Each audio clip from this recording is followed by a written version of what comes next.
Hello ವೀಕ್ಷಕರೇ, ಮನಸ್ಸೆಲ್ಲ ನೀನೆ ಭಾಗ 1. ಇದು ನನ್ನ 3ನೆಯ ಹೊಸ ಕಥೆಯಾಗಿದೆ.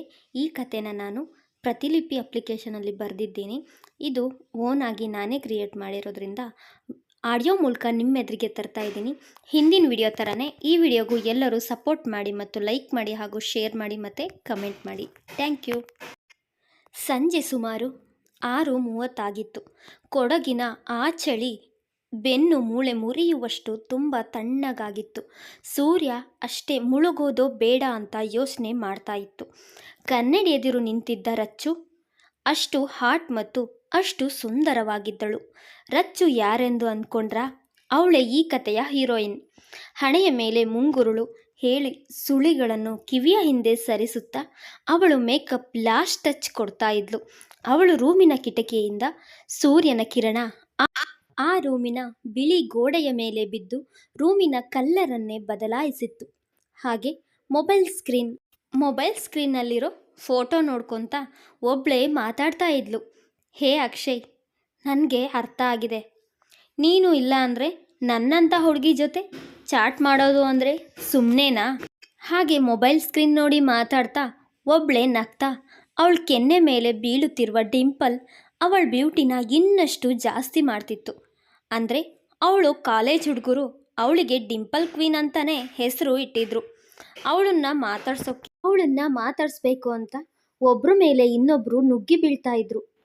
ಅಗಲ ನೇರ ಮೂಗು, ಕೆಂಪು ತುಟಿಗಳು, ಗುಂಡನೆಯ ಮುಖ, ಇಷ್ಟು ಉಬ್ಬಿದ ಕೆನ್ನೆ, ಹಾಲಿನ ಕೆನೆಯ ಅವಳ ಮೈ ಬಣ್ಣ, ಏನು ಮೇಕಪ್ ಇಲ್ಲದೆ ಇದ್ರೂ ಕೂಡ ಹುಡುಗರ ಮೇಲೆ ಬೀಳುವಷ್ಟು ಬ್ಯೂಟಿ ಕ್ವೀನ್ ಆಗಿದ್ಲು ಅವಳು.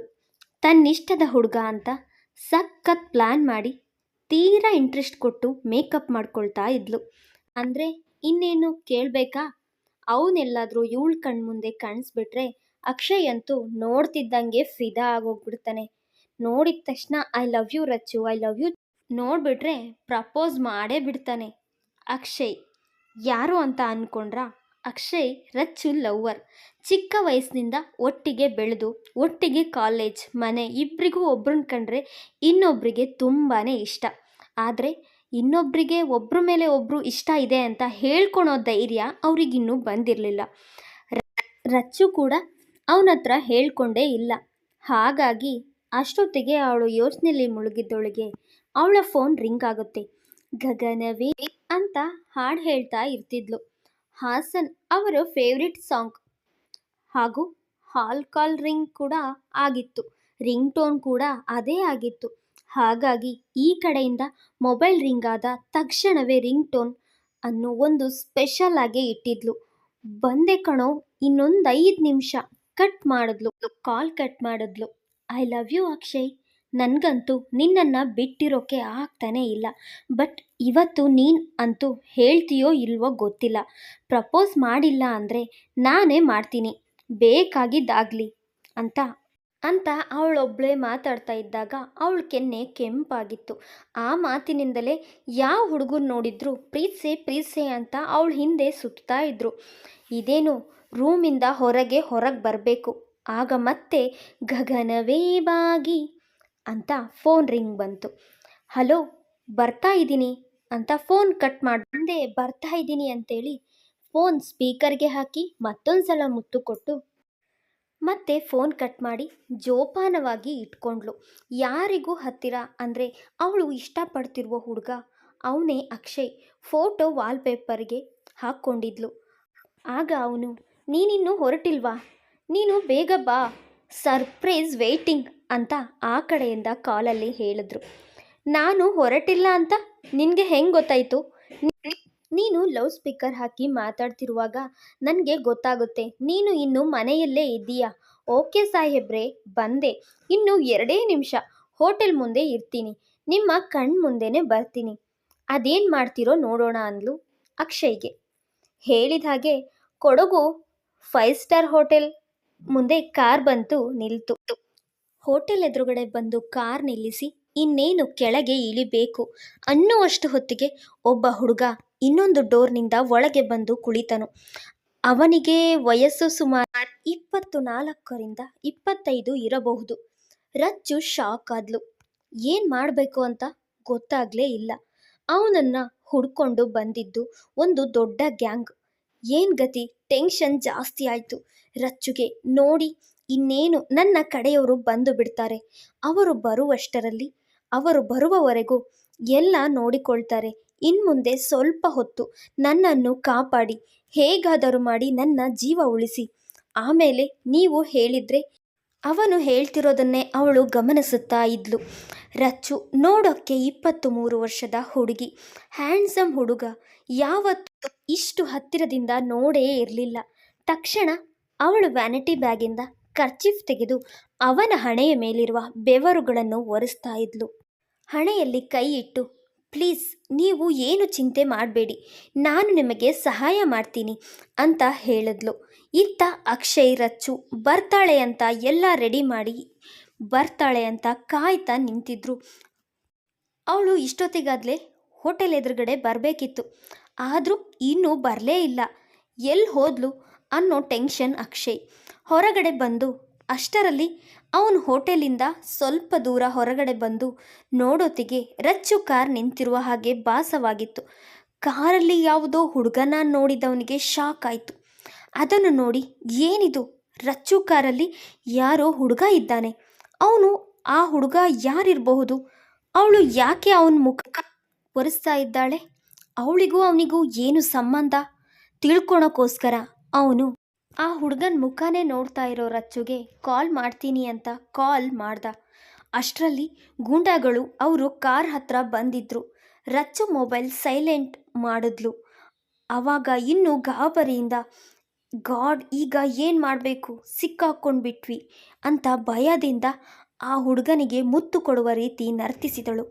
ಮುತ್ತು ಕೊಡುವ ಸಂದರ್ಭ ಬಂದಾಗ, ಅವಳು ಮುತ್ತು ಕೊಡುವ ರೀತಿ ವರ್ತನೆ ನಡೆಸಿದಾಗ ರೌಡಿಗಳು, ಇವ್ರ್ಯಾರೋ ಕಪಲ್ಸ್ ಒಟ್ಟಿಗೆ ಇದ್ದಾರೆ, ನಾವು ಹುಡುಕ್ತಿರುವ ವ್ಯಕ್ತಿ ಇವನಲ್ಲ, ನಡೀರಿ ಎಂದು ಮುಂದೆ ಹೋದರು. ಇತ್ತ ಬಚ್ಚಿಟ್ಕೊಂಡು ನೋಡ್ತಾ ಇದ್ದ ಅಕ್ಷಯ್ಗೆ ಅವನ ಕಣ್ಣುಗಳು ಅವನಿಗೆ ನಂಬಲಾಗಲಿಲ್ಲ. ಇರುವಷ್ಟು ಅವನ ಕಣ್ಣುಗಳ ಮುಂದೆ ಅವಳು ಚಂದು ಫ್ರೆಂಡ್ ಇನ್ಯಾರಿಗೋ ಮುತ್ತು ಕೊಡ್ತಾ ಇರೋದು ಅಂದರೆ ಅವನ ಮದುವೆ ಆಗಬೇಕಾಗಿರೋತ್ತು ಹುಡುಗಿ ಇನ್ನೊಬ್ರಿಗೆ ಕಿಸ್ ಮಾಡ್ತಾಳೆ ಅಂದರೆ. ಇತ್ತ ಗುಂಡು ಏಟು ತಿಂದಿದ್ದ ಹುಡುಗ ನಿಧಾನವಾಗಿ ಪ್ರಜ್ಞೆ ಕಳೆದುಕೊಳ್ಳುತ್ತಿದ್ದ. ಅಷ್ಟೊತ್ತಿಗೆ ರಚ್ಚು, ಹಲೋ, ಹೆದರ್ಕೋಬೇಡ, ನಾನು ನಿಂಗೆ ಹೇಳ್ತಿರೋದು ಕೇಳ್ತಾ ಇದೆಯಾ? ನಾನು ನಿನ್ನ ಹಾಸ್ಪಿಟಲ್ಗೆ ಕರ್ಕೊಂಡು ಹೋಗಿ ಬಿಡ್ತೀನಿ ಅಂತ ಹೇಳ್ತಾ ಇದ್ಲು. ನಿಧಾನವಾಗಿ, ಕೇಳಿಸ್ತಿದೆ, ಹಾಸ್ಪಿಟಲ್ಗೆ ಹೋಗ್ತಿದ್ದೀವಿ, ನೀನು ಆಸ್ಪತ್ರೆಗೆ ಕರ್ಕೊಂಡು ಹೋಗಿ ಬಿಡ್ತಿದ್ಯಾ ಅಂತ. ಇತ್ತ ಅಕ್ಷಯ್ ನೋಡಿದವನಿಗೆ ತುಂಬಾ ಟೆನ್ಷನ್ ಆಗಿ ಎದೆ ಒಡೆದೇ ಹೋದಂಗೆ ಆಗಿತ್ತು. ಅವಳ ಫ್ರೆಂಡ್ ಸಿಹಿಗೆ ಫೋನ್ ಮಾಡಿದ್ಲು. ಕಿಸ್ ಮಾಡ್ತಿರೋ ನಾನು ಜಸ್ಟ್ ಇವಾಗ ನೋಡಿದ್ದೆ, ನನಗೆ ಏನೂ ಅರ್ಥ ಆಗ್ತಿಲ್ಲ, ನಿನ್ಗೇನಾದರೂ ಗೊತ್ತಾ ಅಂತ ಇದ್ರ ಬಗ್ಗೆ ಕೇಳ್ದ ಸಿಹಿಗೆ. ಏನು ಹೇಳಬೇಕು, ಏನು ಗೊತ್ತಾಗ್ತಾ ಇಲ್ಲ ನಿನಗೆ? ರಚ್ಚು ಬೇರೆ ಹುಡುಗನ ಜೊತೆ ಇದ್ಲು, ಕಿಸ್ ಮಾಡ್ತಾ ಇದ್ಲು ಅನ್ನೋದು ನಿನ್ನ ಡೌಟಾ? ಚಾನ್ಸೇ ಇಲ್ಲ, ಆಗಾಗೋಕ್ಕೆ ಚಾನ್ಸೇ ಇಲ್ಲ. ಅದು ರಚ್ಚು ಬೇರೆ ಯಾವುದೋ ಹುಡುಗನ ಜೊತೆ, ನೋ ಚಾನ್ಸೇ ಇಲ್ಲ ಅಂತ ತಮಾಷೆಯಾಗಿ ತಗೊಂಡಿದ್ಲು. ಅದರಲ್ಲೂ ರಚ್ಚು ಕಂಡ್ರೆ ಸಿಹಿಗೆ ಮುಂಚೆಯಿಂದನೂ ಆಗ್ತಾ ಇರಲಿಲ್ಲ. ಅವಳ ಮೇಲೆ ಹೊಟ್ಟೆ ಕಿಚ್ಚು. ಯಾಕಂದರೆ ಅದರಲ್ಲೂ ಇವಾಗ ಹೇಳಬೇಕಾಗಿದ್ದ ವಿಷಯ ಕೇಳಿ ಅವಳಿಗಂತೂ ತುಂಬಾ ಖುಷಿಯಾಗಿತ್ತು. ಸಿಹಿ ಮತ್ತು ರಚ್ಚು ಒಂದೇ ಅಪ್ಪ ಆಗಿದ್ರು, ಅಮ್ಮ ಬೇರೆ ಬೇರೆ ಆಗಿದ್ರು.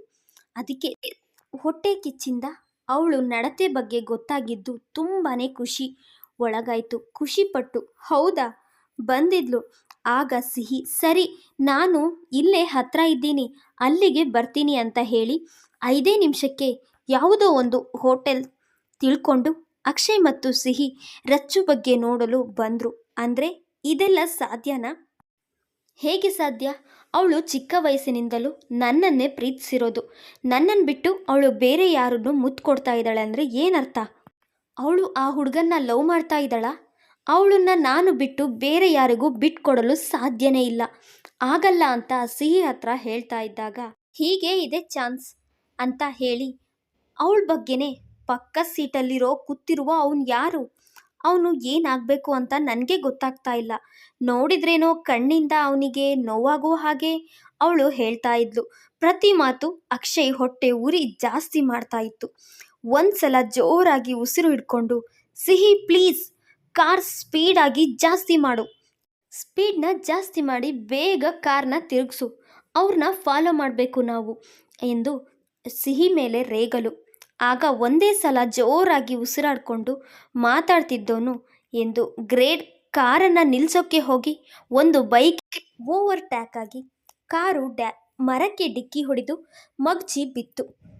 ಇತ್ತ ಆಸ್ಪತ್ರೆ ಹತ್ರ ಹೋಗಿ ಆ ಹುಡುಗನಿಗೆ ಹೇಳಿದ್ಲು, ನಾವು ಹಾಸ್ಪಿಟಲಿಗೆ ಹತ್ತಿರ ಬಂದಿದ್ದೇವೆ, ಕಣ್ಣು ಮುಚ್ಚಬೇಡ, ಎಚ್ಚರವಾಗೇ ಇರು, ಯಾರು ನಿಮ್ಮ ಮನೆಯವರಿಗೆ ಏನಾದರೂ ಹೇಳಬೇಕಾ ಅಂತ ಹೇಳಿದಾಗ, ಅವರಿಗೆ ಗೊತ್ತಾದರೆ ನಿನ್ನ ಬಗ್ಗೆ ಅವರು ನಿನ್ನ ನೋಡೋಕ್ಕೆ ಬಂದೇ ಬರ್ತಾರೆ ಅಂತ ಹೇಳಿ ಅವನ ಫೋನ್ನ ಅವಳ ಕೈಗೆ ಕೊಟ್ಟು ಪೂರ್ತಿ ಧ್ಯಾನ ಕಳ್ಕೊಂಡು ಫೋನ್ ಒಳಗಡೆ ಲೊಕೇಶನ್ ಕಳಿಸಿದ್ದೀನಿ ಅಂತ ಹೇಳಿ ಅವನ ಜೊತೆಗೆ ಹಾಸ್ಪಿಟಲ್ಗೆ ಹೊರಟಿದ್ಲು. ದೊಡ್ಡ ರೇಂಜ್ ಓವರ್ ಗಾಡಿಯಲ್ಲಿ ಒಂದಿಷ್ಟು ಜನ ಬಂದರು. ಕಾಣಿಸ್ತಾ ಕಾರಿಂದ ಹುಡುಗ ನಿಲ್ಲಿಸಿ ಆಸ್ಪತ್ರೆ ಒಳಗೆ ಕರ್ಕೊಂಡು ಹೋದ್ರು. ಇತ್ತ ರಚ್ಚು ಅಕ್ಷಯ್ ಬಗ್ಗೆ ಯೋಚನೆ. ಹೋಟೆಲ್ ಈಗ ಹೇಗೆ ಹೋಗೋದು, ಗಂಟೆ 9 ಆಗಿದೆ, ಅಥವಾ ಏನು ಅಂದ್ಕೊಂಡೋ ಏನೋ, ಒಂದೇ ಚಿಂತೆಯಾಗಿತ್ತು. ಎಲ್ಲೂ ಬೇರೆಯವ್ರ ಬಗ್ಗೆ ಯೋಚನೆ ಮಾಡೋಕ್ಕೆ ಹೋಗಿ ನನ್ನ ಲೈಫಿಗೆ ಏನು ಮಾಡಿಕೊಂಡೆ. ಈಗ 10 ಗಂಟೆ ಆಗೋಯ್ತು. ಅವನು ಇಷ್ಟೊತ್ತಿಗಾಗಲೇ ನಿಜವಾಗ್ಲೂ ಅಲ್ಲಿಂದ ಕಾದು ಕಾದು ಸುಸ್ತಾಗಿ ಹೋಗಿರ್ತಾನೆ. ಮೊದಲು ಅವನಿಗೆ ಸಮಾಧಾನ ಮಾಡಬೇಕು ಅಂತ ಫೋನ್ ಮಾಡಬೇಕು ಅಂತ ಫೋನ್ ತಗೊಂಡ್ಲು. 10 ಸಲ ಫೋನ್ ಮಾಡಿದ್ರು ಅವನು ಫೋನ್ ಪಿಕ್ ಮಾಡಲೇ ಇಲ್ಲ. ಹಾಸ್ಪಿಟಲಿಂದ ಕಾರಣ ಹೋಟೆಲ್ ಕಡೆಗೆ ತಿರುಗಿಸಿದ ಕಾರನ್ನು ಫೋನ್ ಮಾಡಿದ್ರು ಅಕ್ಷಯ್ ಕಾಲ್ ಪಿಕ್ ಮಾಡ್ತಾ ಇಲ್ಲ. ಏನಾಯಿತು ಅಂತ ಗೊತ್ತಾಗ್ತಾನೂ ಇಲ್ಲ. ಅವಳೇ ಹೋಟೆಲ್ ಬಳಿ ಬಂದ್ಲು. ಹೋಟೆಲ್ ಒಳಗಡೆ ಬಂದವಳು ಹೋಗಿ ಅಕ್ಷಯ್ ಅವರು ಬುಕ್ಕಿಂಗ್ ಮಾಡಿದ್ದರ ಬಗ್ಗೆ ಕೇಳಿದ್ಲು. ಮ್ಯಾನೇಜರ್ ರೂಮ್ ಕೀ ಕೊಟ್ಟಾಗ ಮೆಟ್ಲು ಮೇಲೆ ಹೋಗುವ ದಾರಿಯಲ್ಲಿ ಚೀಟಿ ಒಂದು ಅಂಟಿಸಿದ್ದು. ಆ ಚೀಟಿ ಒಳಗಡೆ ಗಿಫ್ಟ್ ಇತ್ತು. ಅವರಿಬ್ರು ಒಂದು ಮತ್ತೊಂದು ಗಿಫ್ಟ್ಗಳಿಂದ ಅವಳಿಗೆ ಯಾವುದೇ ರೀತಿ ಖುಷಿಯಾಗಿರಲಿಲ್ಲ. ಮೊದಲು ಅಕ್ಷಯ್ ಜೊತೆ ಮಾತಾಡಬೇಕು, ಆ ನಂತರ ಮೇಲೆ ಹೊರಟ್ಲು. ಮಾತಾಡಲೇಬೇಕು ಅಂತ ಹೊರಟವಳಿಗೆ